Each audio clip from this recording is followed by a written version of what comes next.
warahmatullahi wabarakatuh. Yang terhormat Bapak Capiim selaku mata pelajaran IPAS dan tidak lupa teman-teman sekalian yang berbahagia. Perkenalkan, nama saya Valda Farjadiandra. Saya Rahma Elpa Zahra. Di sini kami akan mempresentasikan hasil diskusi kami yang berjudul tentang cara pengolahan limbah jerami menjadi bahan pakan ternak. Berikut ada penjelasan yang akan disampaikan oleh rekan saya. Nah, yang pertama, apa itu limbah jerami? Limbah jerami adalah sisa tanaman yang tersisa setelah panen padi atau tanaman serealia lainnya. Jerami ini seringkali dianggap limbah karena tidak digunakan langsung untuk konsumsi manusia. Meskipun demikian, jerami memiliki potensi untuk digunakan dalam berbagai cara seperti sebagai bahan bakar, bahan bangunan, atau pupuk organik. Dan yang kedua, ada masalah pembuangan jerami liar. Pembuangan jerami secara liar dapat menyebabkan berbagai masalah lingkungan, termasuk pencemaran udara dan air. Jerami yang terbuang begitu saja tanpa pengelolaan dapat memicu pelepasan gas rumah kaca dan zat-zat kimia ke lingkungan. Selain itu, ini juga dapat merugikan ekosistem lokal dan kesehatan manusia. Diperlukan langkah-langkah pengelolaan yang bijak seperti daur ulang atau penggunaan jerami untuk keperluan pertanian yang berkelanjutan. Dan yang ketiga, ada solusi pengolahan. Jerami dapat diolah dengan berbagai cara bergantung pada tujuan penggunaannya. Beberapa metode pengolahan jerami meliputi 1. Daur ulang, menggunakan jerami sebagai bahan baku untuk produk-produk seperti kertas, karton, atau bahan bangunan ramah lingkungan. 2. Pakan ternak. Pakan ternak jerami dapat diolah menjadi pakan ternak setelah melalui proses pemadatan atau fermentasi. 3. Bahan bakar. Bahan bakar jerami dapat dijadikan bahan bakar alternatif seperti dalam pembangkit listrik, biomasa, atau sebagai bahan bakar untuk pemanas.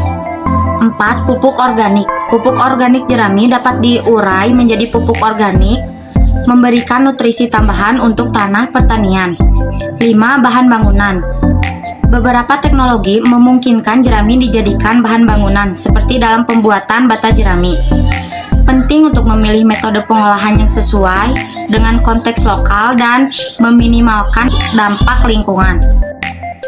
Sebelum lanjut ke cara pengolahan, di sini saya akan memperkenalkan alat-alat untuk pengolahan atau pembuatan limbah menjadi bahan pakan ternak.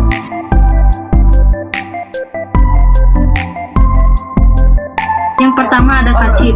Kacip atau pemotong rumput pakan ternak memudahkan dalam memotong atau mencacah rumput ternak jadi lebih efisien dan hemat biaya. Rumput yang dicacah memudahkan hewan ternak dalam memakannya, jadi rumput termakan habis dan tidak terbuang sia-sia. Yang kedua ada tong. Tong berfungsi sebagai wadah untuk menyimpan, mengangkut, atau membuang berbagai jenis barang atau bahan, tergantung pada jenis tongnya. Contohnya, tong ini bisa digunakan untuk menampung bahan pakan silase. Yang ketiga ada sabit atau serulit. Sabit atau serulit ini berfungsi sebagai alat pertanian tradisional yang digunakan untuk memotong atau memanen tanaman, seperti padi atau gandum. Alat ini terdiri dari bilah tajam yang terhubung ke pegangan panjang, memungkinkan petani untuk melakukan pemetikan tanaman dengan pergerakan ayun. Sabit masih digunakan di beberapa daerah, meskipun di banyak tempat telah digantikan oleh alat-alat modern seperti mesin pemanen. Yang terakhir ada terpal. Terpal dalam pengolahan jerami dapat berfungsi untuk melindungi jerami dari kondisi cuaca ekstrim, seperti hujan atau sinar matahari yang berlebihan. Penggunaan terpal dapat membantu mencegah jerami menjadi basah atau terkena cahaya langsung, yang dapat mempengaruhi kualitas jerami dan mengurangi nilai nutrisinya. Dengan melindungi jerami menggunakan terpal, Anda dapat memastikan kondisi yang lebih baik untuk penyimpanan dan penggunaan jerami dalam berbagai aplikasi, seperti sebagai pakan ternak atau bahan organik. Dan di sini juga ada bahan untuk mengolah limbah menjadi pakan ternak.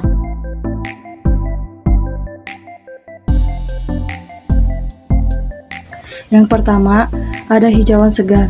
Hijauan merupakan sumber makanan utama ternak ruminansia untuk dapat memenuhi kebutuhan hidup pokok, berproduksi, dan berkembang biak. Rumput merupakan sumber serat kasar yang berperan dalam menjaga kesehatan dan fungsi rumen. Yang kedua ada M4. M4 merupakan kultur campuran dari mikroorganisme yang menguntungkan berasal dari alam Indonesia, yang bermanfaat bagi kesuburan tanah, pertumbuhan, dan produksi tanaman, serta ramah lingkungan. Yang ketiga ada dedak. Dedak padi atau rice bran adalah hasil samping proses penggilingan padi, terdiri atas lapisan sebelah luar butiran padi dengan sejumlah lembaga biji. Sementara bekatul atau rice polish adalah lapisan sebelah dalam dari butiran padi, termasuk sebagian kecil endosperm atau berpati.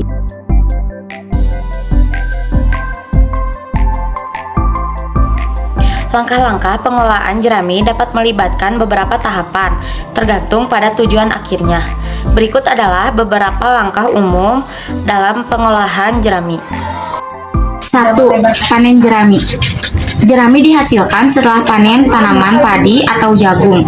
Pastikan panen dilakukan dengan baik untuk mendapatkan jerami yang berkualitas. 2. Pengeringan. Jerami seringkali perlu dikeringkan untuk mengurangi kelembaban. Proses pengeringan dapat dilakukan di lapangan atau di tempat khusus. 3. Penyimpanan. Simpan jerami dalam kondisi yang baik untuk mencegah kelembapan dan kerusakan. Penyimpanan yang baik akan memastikan jerami berkualitas. 4. Pemadatan atau penghancuran. Untuk beberapa penggunaan seperti produksi bahan bakar atau pakan ternak, jerami mungkin perlu dipadatkan untuk dihancurkan. 5. Daur ulang. Jerami dapat diolah menjadi beberapa produk seperti bahan bakar biomasa, pupuk organik, atau bahan bangunan ramah lingkungan. 6. Pengelolaan limbah. Pastikan bahwa sisa-sisa pengolahan jerami dikelola dengan benar untuk menghindari dampak lingkungan yang negatif. Setiap langkah perlu disesuaikan dengan kebutuhan dan tujuan penggunaan jerami. Lalu ada cara pembuatannya, yaitu yang pertama, potong rumput hijau tersebut dengan ukuran 5-10 cm dengan menggunakan parang atau dengan menggunakan kacip. Potong rumput yang kecil tujuannya agar rumput yang dimasukkan pada silo dalam keadaan rapat dan padat, sehingga tidak ada ruangan untuk oksigen atau air yang masuk. Lalu campurkan bahan pakan tersebut sehingga menjadi satu campuran. Bahan pakan ternak tersebut dimasukkan ke dalam silo sekaligus dipadatkan sehingga tidak ada rongga udara. Bahan pakan ternak dimasukkan sampai melebihi permukaan silo untuk menjaga kemungkinan terjadinya penyusutan isi dari silo dan tidak ada ruang kosong antara tutup silo dan permukaan pakan yang paling atas. Dan yang terakhir, setelah pakan hijauan dimasukkan semua, diberikan lembaran plastik dan tutup rapat dan diberi pemberat seperti batu atau kantong plastik yang diisi dengan tanah. Kesimpulannya, pengolahan limbah jerami memainkan peran penting dalam menjaga keberlanjutan dan mengurangi dampak lingkungan. Langkah-langkah seperti panen yang efisien, pengeringan, penyimpanan yang baik, dan pemilihan metode pengolahan yang tepat dapat membantu menghasilkan produk yang berguna dari jerami, seperti bahan bakar biomasa, pupuk organik, atau bahan bangunan ramah lingkungan. Selanjutnya, penting juga untuk mempertimbangkan cara-cara yang aman dan berkelanjutan dalam mengelola sisa-sisa pengolahan, sehingga tidak menimbulkan masalah lingkungan. Dengan mengoptimalkan pengolahan limbah jerami, kita dapat memanfaatkan potensi jerami secara lebih efektif sambil meminimalkan dampak negatifnya.